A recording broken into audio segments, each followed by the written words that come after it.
Welcome to Chillin' 101. We hope this video helps. You're starting with the essentials. Sign into your Google account and open Chrome or the Google app. Once signed in, go straight to Manage your Google account, then Data and Privacy.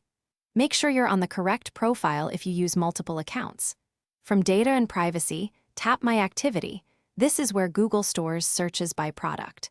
Now that you're viewing your activity timeline, you can filter by date or product to target exactly what you want to remove. Now, filter the activity list. Tap Filter by date and product and choose a date range or specific services like search or YouTube.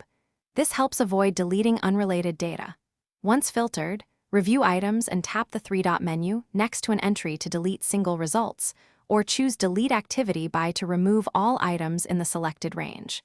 Make sure to read the confirmation dialog. Google summarizes what will be deleted. When ready, confirm the deletion to permanently remove those records from your account.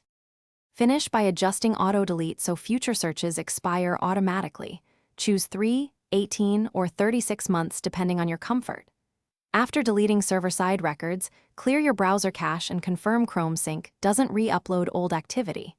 If deletion doesn't take effect, sign out and back in, retry the steps, and ensure you use the correct account. If issues persist, check account permissions and connected apps for data sharing.